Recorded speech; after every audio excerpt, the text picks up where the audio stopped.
Well, leave it to Netflix to ruin an amazing story that was already popular. You know, at least M. Night Shyamalan, I can't believe I'm saying this, but now I have more respect for M. Night Shyamalan because at least he tried to follow the original source. And, you know, he stayed, you know, somewhat true to the original Avatar: The Last Airbender movie. I just don't understand. What is it with these Hollywood people? What is it with these movie studios taking something that's already popular and changing it up into something completely different, thinking that it's going to be successful?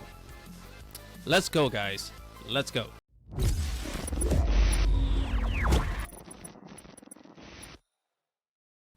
Hello, guys. Don't forget to like this video. Don't forget to subscribe and hit that little bell right there so that you can get notifications every time I upload a video. Okay? Enjoy. Hey, what is up, guys? This is Andy Matrix. Welcome to Andy Arts TV, where I talk about anime, movies, video games, geek culture, and Japanese culture.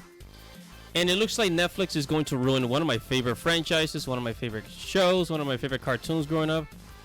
The absolute, basically, America's absolute best animated series ever made of the 2000s, and it's still popular 15, 16 years later. Okay, so here I am at CBR.com, and it says reported Netflix live action Avatar might rewrite Aang's backstory. Now, I looked at the original source, and it looks like it's not only Aang's backstory that they're going to be rewriting. They're going to be rewriting a whole bunch of things. As a matter of fact, it looks like it might not even be in the original, in the Avatar world, which is fucking... what are these people thinking? I mean, the show is already popular. But anyways. Okay, so it says the purportedly, I can't read that. Purportedly acquired by the GWW, which is this website over here. The GWW, or so they claim that their sources, as they say, they got an actual information from Netflix as to how the plot and character descriptions of Avatar: The Last Airbender live action is going to be, right? So let's go ahead and read, okay? So here's the plots. Again, this is the GWW.com. It says characters description. Aang. Okay, let's start with Aang. So Aang, male, Asian, lead character is 12. Okay, male, East Asian, South Asian. Aang is a typical 12-year-old boy, a bit goofy, a bit nerdy, restless in school. Always eager to join his friends for fun and games. Okay, first of all, let's stop right here. Restless in school. Aang never went to school. But again, I mean, when he was in the Fire Nation, he attended a school, but you know, that was fake. You know, he was pretending to be a student. But they're saying restless in school, as in he's going to be a school student. They say he nimbles energetically, and quick in the schoolyard. Adopted at birth. Adopted. Aang was not adopted in the original. They're completely changing this. Right? And then it says, Aang has grown up to become generous, kind-hearted, and cheerful. Aang had also been gifted with an incredible mystical power. He doesn't really understand it, but it could be the key to saving the world from a global conflict. The way they're describing this, it does not sound like the Avatar world. Now let's go to Katara, right? It says female, Native American. Character is 14, female, heritage, indigenous of North American. Okay, so first of all, the water tribe was based off of the Eskimos. Okay, now you could say, I guess, like the Native Americans kind of look like Eskimos, but the fact that they use Native American makes you think that the story is not going to take place in the Avatar world. In that case, then it might not even be Avatar: The Last Airbender. It's gonna be something else. And they give her a description: Katara is smart, athletic, determined, hopeful, right?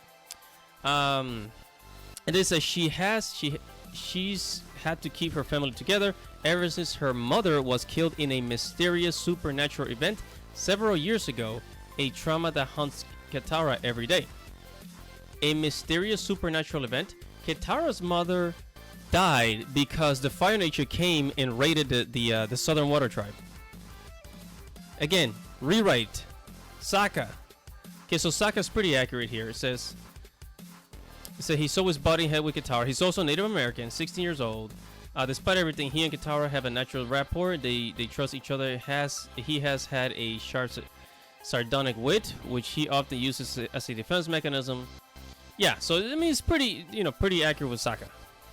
Zuko, male, Asian, character, 17, East Asian, South Asian heritage, and that's another thing I noticed. They're describing their ethnicities. Okay, they're describing their ethnicities. In the original, we didn't really have to know that. It says in excellent shape, focused and driven, right, overbearing, a career military man. Failure is never an option. Right, Zuko has struggled to reconcile that philosophy with his kind-hearted nature.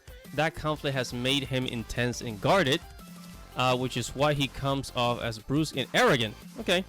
When Zuko discovered he has developed mysterious powers and is competing with Aang for a key role in their project. What? Key role? There's no project. Zuko is trying to capture Aang and bring him back to his father.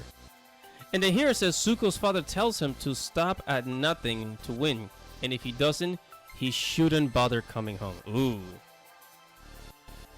So, does this mean that Zuko was never vanished from the Fire Nation? If there even is a Fire Nation at this point. Is he even vanished at all? Is this going to take place in like the real world, like in California, New York, or somewhere? That's what this sounds like. This is not a live action adaptation. This is complete rewrite. Netflix is just taking something that's already popular and trying to make it into something that's more budget friendly. So instead of basically similar to the, to what they did with the Dark Crystal, they discontinued it because it was too expensive. But what they don't understand is that although the Dark Crystal took $100 million to make, right? People absolutely loved it, and it made people stay on the Netflix platform, right? So they're trying to change up the story to make it into the real world, and this is just what I think, so that they can put the characters in the real world because it's cheaper, it's more affordable, it doesn't cost as much for Netflix, right? I am so disappointed.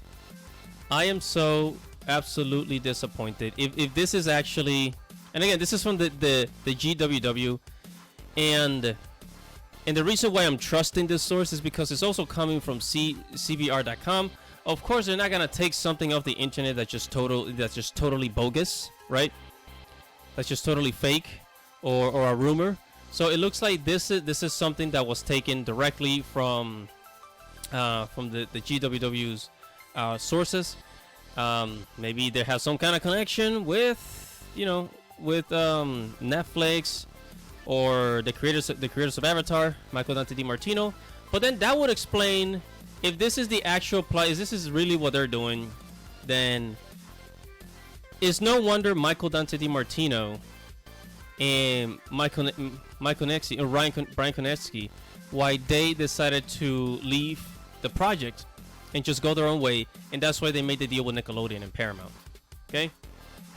Holy smoke. Wow, so Avatar The Last Airbender, it's ruined. But we still have Avatar Studios. What is up, everybody? Thank you for watching the video. Make sure to subscribe to the channel so you can receive new future notifications. Check out the blog at ndrtv.com. Follow me on Twitter. If you like this video, make sure to give it a thumbs up and leave your thoughts or anything you want to say right below this video in the comments below. This is Andy Matrix. Thank you for watching. Godspeed, everybody. Godspeed.